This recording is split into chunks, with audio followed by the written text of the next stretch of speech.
Welcome back, everybody, to another episode of Developing the Leader Within podcast. I'm Enrique, your host, and today I am blessed to have JJ Birden with me. Not only am I a NFL fan, but I'm his fan because he played for a couple of teams that I'm fond of. As a Navy man, I favor the Chiefs any day. But JJ, thank you so much for being with me today and sharing this important topic of leadership and overcoming, right? Because there is something to be said about overcoming, but some people miss the middle part. And you're going to be talking about that middle part, how you get there. So JJ, thank you for being with me this morning. Yeah, good morning to you too, Enrique, and I really appreciate the opportunity to be on the show and just kind of share some, give some value to your audience. Yes, and they will get that. I told you earlier in a conversation that your F.A.S.C.O, which we will be talking about here, or he will be talking about here this morning, just resonated with me in terms of leadership, because there's a lot of leaders out there. They have learned to get surrounded by some strong people, and they make up for your failures, right? Your inabilities, and that's good. I encourage leaders to really get surrounded by a strong team that can just help them and be that help when you cannot. So that's a great thing. But what happens when that team goes away and you're standing on your own 2 feet? And when I was reading about your program and what you speak about, I said, man, that is just perfect to talk to leaders about overcoming and how to overcome. But I won't steal your thunder, brother. I'm going to let you go ahead and introduce what you got. But we're going to be talking, folks, about leadership and overcoming and how you get there. Yeah, no, I appreciate that. And, it's just F.A.S.C.O is an acronym I came up with some time ago. And it basically stands for failures, adversities, setbacks, challenges, and obstacles. And Enrique, what happened was I was given a lot of keynotes over the years, and I would use these words individually. And one day I thought, they all pretty much mean the same thing, because I have been dealing with all of that throughout my journey to the NFL, the time I was there, and then my post-NFL career. So I wanted people to understand that F.A.S.C.O really is just when something happens to you that's unexpected, that you're not prepared for. Maybe there's something blocking you from achieving a goal. You experience a difficulty, a test, but it's really something's testing you to see how bad you really want it, how bad you really want the goal, how bad you want to be a successful leader, how bad do you want it? And it appeals to everyone. But yeah, we're talking about leadership here too. And I think it's important for leaders to understand that this is part of the journey. This is part of the process. And to be an effective leader, you have to have the ability to conquer those moments. Because I believe that leaders lead from the front. They got to set the pace. They got to set the example. And they have to be able to show such leadership to their employees, to their team, whoever they're working with. But I firmly believe leadership starts with you. It starts with the leader first. They got to get their stuff together before they effectively can lead others. Yeah, I wholeheartedly agree. As a matter of fact, I said that very same thing this last week as a reply to a post on LinkedIn. And it is one of the pillars that I use when I train leaders. If you don't have it, you can't give it. If it's not in you, where is it? Right. And so you have to find that inside of you and be able to reflect that so that others can see that you have it. So I love that. It truly does start in you first. So as I was reading the F.A.S.C.O and you just broke them down, failure, adversity, setbacks, challenges, and obstacles. I started to think about that they all kind of affect you in the same way. And you just rightly said, how bad do you want it? How bad do you want it? And that's what these things kind of do throw in your face. But they individually, they are different in the instance of some are emotional, some are mental, some are physical, you know, Mhm. actual objects in your way. Um, Mhm. and they all take a different form, but with the same objective. So I would love to dive into failure and let you talk a little bit about that and step us through each one. Yeah, absolutely. Well, failure, one thing I appreciate about failure is I think failure is one of the best mentors we can ever have. You talk about an opportunity to learn from a situation from where things don't go the way you expect or you don't achieve what you want. I think it's a great opportunity for growth. And what I always encourage leaders to do is I say, when you deal with failure, right away you have to ask, why did it happen? What can I learn from it? And how can I turn this into an opportunity? It's one of the things that I learned as a professional athlete because in the NFL, you might have 80 different offensive plays, but every play doesn't go to perfection. You do fail on some plays, but when we watch the film, we'd always look and see, okay, what is the error I made? How can I correct it? Then how can I make sure I don't do it again the next game? So leaders have to go through this process instead of kind of having their own pity party. Take a step back and say, okay, what can I learn from it? Because it's an opportunity for growth. Yes, I truly believe that failure is a teacher. If it's anything, it will teach you. And it will teach you a couple of things. It will teach you how not to fail again, or it will teach you your inability to recover when it's not for your demise, right? Mm-hmm. And I think you just mentioned it perfectly. What's your mindset around failure? Because if you think about failure in a negative light, it will always be a challenge. But if you Yeah, think of failure as an opportunity for another try, right. you know, how could you fail? I mean, you can never fail. And I've often said in the word failure, and I love I love to play with words in a way, you know, fail is one thing, lure is another. And what you must avoid is the lure in failure, the Mm, pulling you back to always failing. right. Use it as a catapult. And I love how you put that. So Yeah. most leaders are afraid of Hmm. failure. They are. They some are deathly afraid because it's tied to money. Now, Hmm. when you tie a objective to money, and it could mean the life or death of your company, I could understand the apprehension. I Right. can understand.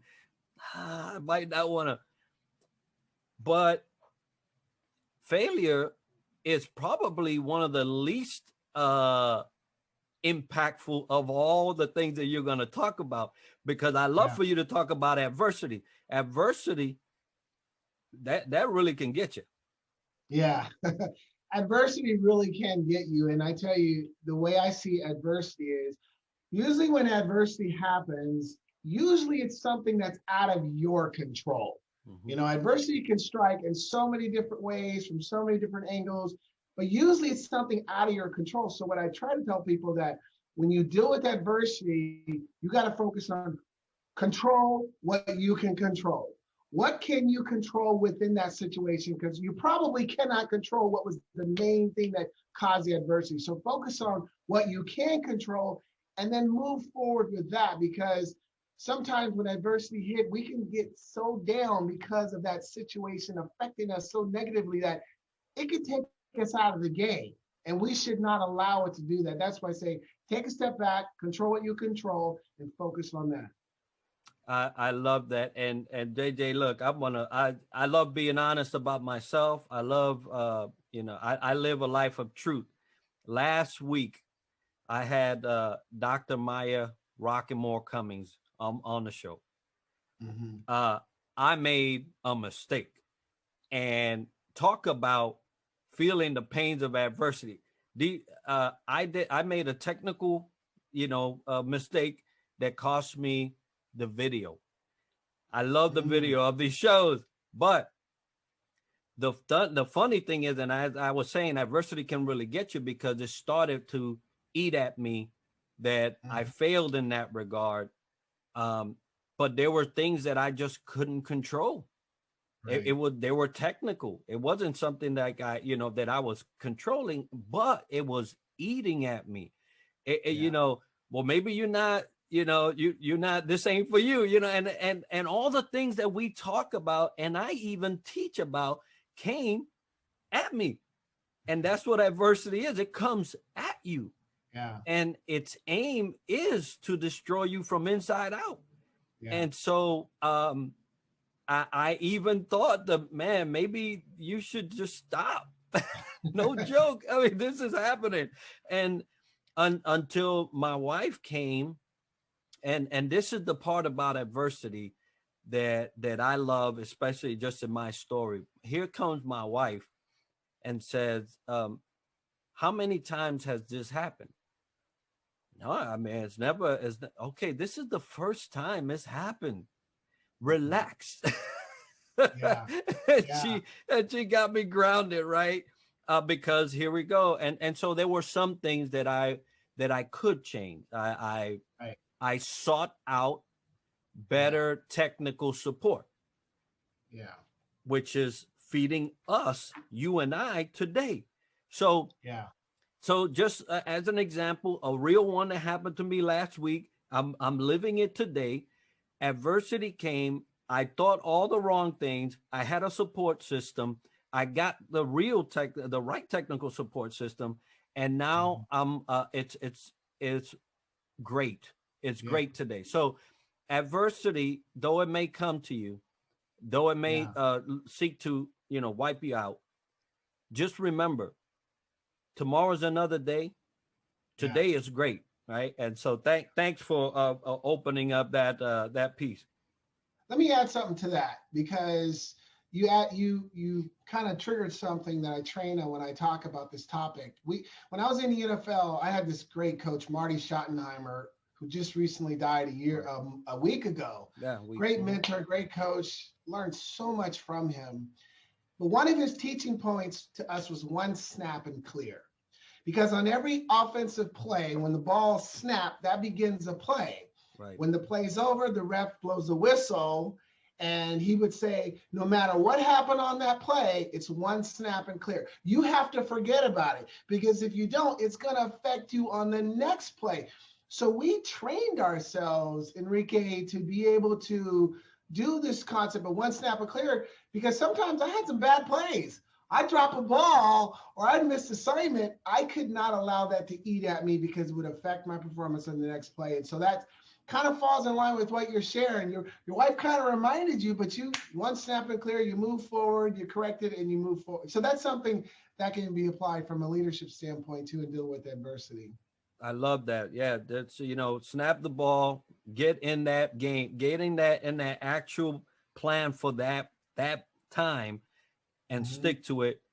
Hey, when the whistle blows, this time is over, right? So Yeah, yeah, no, I exactly. love it. I love it. I love it. So so we've dealt with failure, we've dealt with adversity, but there's this thing called setbacks. Yeah. Um, I mentioned leadership in a corporate setting, how sometimes financial, monetary is in the decision making. It's also in the failure and in the obstacles. Some setbacks are more costly than others, right? Right. Step me through setbacks and how you tackle that. Yeah, setbacks is really interesting because you could be winning and then all of a sudden you could be losing. All of a sudden you experience a setback. I mean, you could be having a great day, a great week, and all of a sudden there's a setback, meaning that something didn't go the way you wanted. You had to take a step back in whatever capacity. But to me, it always comes back to mindset because long as you understand you're not always going to be winning, you're going to experience those setbacks. And so it's being able to understand having a positive mindset separates the best from the rest. Because when you deal with these setbacks, you recognize they're learning opportunities, they're temporary, and you're going to still get back on track. And I think that's where the mindset really comes into play because you think about somebody like Michael Jordan. Michael Jordan didn't win every single time. Michael didn't work, make every basket every single time. But when he experienced those bad games, what did he do? He went back to the basics. Setbacks are perfect opportunities to go back to the basics and go back to mastering and perfecting your skills because maybe there was something you need to polish up. So I think it's a great growth opportunity to go back to the basics and make sure that you put yourself in a position to overcome that setback. Yeah, you're talking about that, and in the Navy, we had uh, a MCPON, a Master Chief Petty Officer of the Navy, and he brought in a program that was called Brilliant on the Basics. Mhm. That basically encouraged all leaders to go back, right, to almost set back, and as you was talking, I remember that. But it also comes to my mind, make your setbacks your setup. A Yeah, lot of the setbacks are to set you up. And yeah. you have to look at these things in this way, because if you don't, setbacks can also not only put you in a different position, Yeah. but cause you to continue to head that way. And if you don't see your setbacks as an Mhm. opportunity to set up your next achievement, your next success, Yeah. then you could be basically heading in the wrong direction. So I love Yeah. the fact that we can actually use these moments. Um, Look at the world, a huge setback. Mhm. We almost got set back to cave days, hiding in a cave, right? Hiding in your house. We Everybody got set back, but Yeah. it was and they called it the Great Reset, right? The Great Reset. Yeah. Mhm. But it was an opportunity to set up. The reason why this podcast is alive was because of that setback. Mhm. That setback set me up. So, how do you feel about that?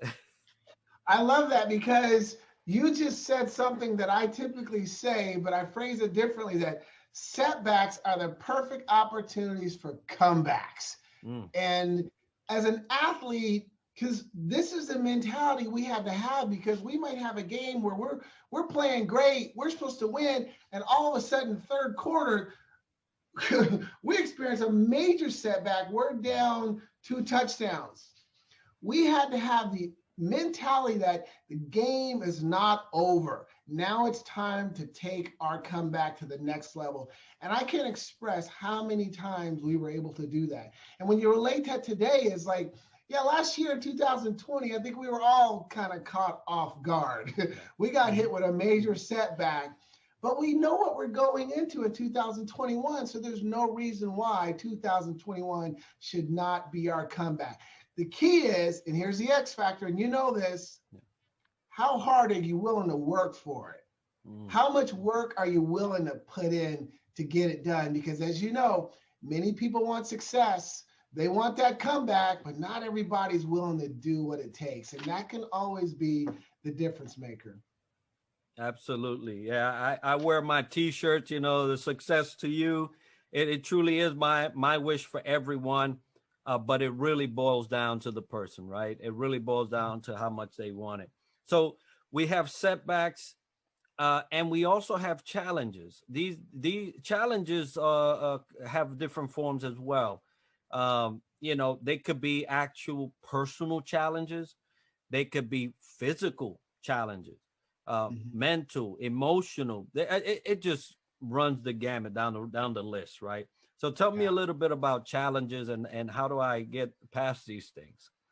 Yeah, challenges is probably one of my favorite ones because, like you said, there can be emotional challenges, physical challenges. There can be business, family. It could be a little bit of everything. And having experienced this multiple times, the reason why I love this because challenges give you the opportunities for breakthroughs. When you experience that challenge in life, it's like you're at a crossroad. And that moment can either take you down and out, or it can take you to bigger and better things. And I'm speaking from experience because In 1989, my second year in the NFL, I was cut by the Browns. And then I went to visit Kansas City, Green Bay, and Detroit the next 4 or 5 days. I flunked all of their physicals. So within a 5-day period, I was rejected by 4 NFL teams. Challenge. What I think? Hey, let's go home and keep working out and get the knee stronger. A couple weeks later, I signed by the Cowboys. I'm on their practice squad, Enrique, for the entire season. They say they're going to play me. I never play in a game. And when the season was over, Jimmy Johnson, head coach, said, "We don't think you're going to make it in the NFL. You should probably go do something else." Major challenge. But I was at a crossroad. And I said, "Okay, JJ, it's either this moment could take you out where you go give it up and go do something else, or you allow it to take you to bigger and better things." And this is where challenges really kind of looks you in the eye and say, again, do you really want this? Yes. Okay, what are you willing to do to change the situation? And I spent a couple of weeks working my butt off, got a call from the Chiefs, and the rest is history. So that's what I love about challenges, because they put you in that corner and they say, okay, are you willing to do this? Are you willing to do something about it? Are you willing to make a change? Or are you going to walk away with a big excuse? And so it's an opportunity for a breakthrough. And we all have those challenges. And those breakthrough moments are the moments you don't forget. Because I'm sitting here telling you this story that happened to me 30 years ago, but that was the moment that took my career to another level.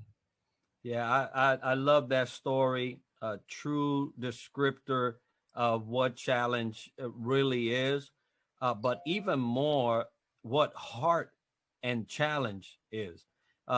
Because challenge, if you look at the word, it is an I dare you. That's what that is. A challenge is a I dare you to do this. Um, and a lot of people just don't have it in their heart to fight that challenge.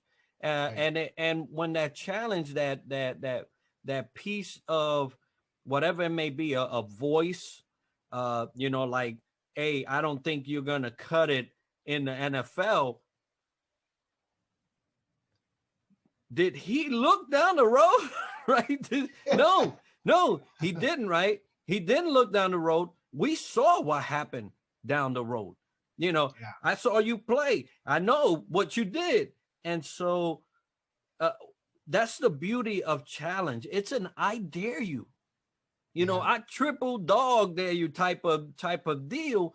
And what do you say? And it is Yeah. truly what you say to that challenge and what you do from that, comment that you proclaim. Yeah. Like, no, I'm gonna make it come hell or high water or whatever. Uh, Yeah. and what you do, that is what makes people say, look at that, right? Yeah. And not only people, you yourself have to look in the mirror, smile, and say, look at that. Yeah. Yeah. Yeah. You make a good point, because, like you mentioned earlier, you can't measure heart. You can measure something from the outside, like they would measure me, 5'10", 157 pounds, but you can't measure heart. And you can't measure a burning desire and how bad someone wants it. And they didn't know what I was willing to sacrifice. They didn't know the work I was willing to put in to be able to prove them wrong. I wasn't trying to really have a 9-year career. I was trying to prove them wrong, because they kept saying I couldn't do it. And it's one of the journeys you learn in life, and even applies to leadership. Not everyone's going to understand your journey. Not everyone's going to understand the choices you make. There's dream stealers everywhere, and that's okay. It's not for them to understand your choices and your journey. It's for you to understand them and for you to commit to them. And that's what I did. And, I guess you could say the rest is history after that. It sure is. Now let's go to so your last one is obstacles, and I like obstacles because similar to adversity, Mm-hmm. some of these things are you just can't control. Right. Um, you're doing construction and you find an ancient gravesite. Mm-hmm. Who knew, right? Nobody knew until you dug. And so some of these things are immovable, right? Yeah. That like in construction, that site is no longer able to be constructed. Um, but some of these are objects, Mhm. and it's what you do with the object that where the results come in. So talk to me about obstacles. Yeah, obstacles is like you mentioned. It's something that's more in our control, but it's first helping an individual to understand. Okay, it's just a speed bump. It's not the Great Wall of China. So first, getting them in the right frame of mind that this is conquerable. Okay, but in order to conquer an obstacle, you got to have some kind of game plan. You got to have some kind of Mhm. strategy, something you can implement that's going to allow you to put yourself in a position to conquer the obstacle, because it doesn't happen just automatically. And so Right. this is where I love what I love about this word is because there's got to be a little bit more strategy. There's got to be a thought Mhm. process. But once you put that game plan together, then it's all about execution. So it's taking a game plan and executing it. And typically, if someone is able to effectively do that, they're typically going to conquer that obstacle. Like I mentioned to you earlier, I was cut, I was rejected, but I went home. I put together a game plan on how I was going to strengthen my knee because I was recovering from an ACL surgery. That's why I flunked the physicals. But I put together a game plan with my trainer, with my doctor. What do I need to do to get this knee stronger? And then I implemented that game plan. A couple months later, Enrique, I don't know how much you know about the 40-yard dash, but I came in the Chiefs camp. I ran a 4.3, and I had never run below 4.3. I was a 4.4 guy. I came back bigger, stronger, faster, and the obstacle was gone after that because I had conquered it. Outstanding. I love those stories of the impossible. Hey, this immovable object. You know, I don't know now. Before I was healthy and I could run this far, this fast. Now I have an injury, and you telling me I can come back and do it better? That's amazing. It's amazing. And you mentioned there, you can't measure heart.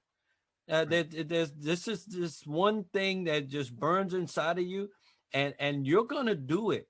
So encouraging a story there for those that are seeing and facing obstacles right now. You could come back stronger and faster if you have a game plan. So JJ, F.A.S.C.O. It's gonna be. I hope you got T-shirts or hats. I want to wear it so that people get ask me about it. But what a conversation around overcoming about your decisions, right? How your decisions affects these things. And I'm so blessed to have shared this morning with you. If someone wanted to get a hold of you, find out more about your speaking, about your books, about having you share F.A.S.C.O with them, how would they do that? Yeah, it would be best to go through my website, jjbirden.com. You can, like I said, learn about my speaking. You can look at some of my clips. You can access my book too.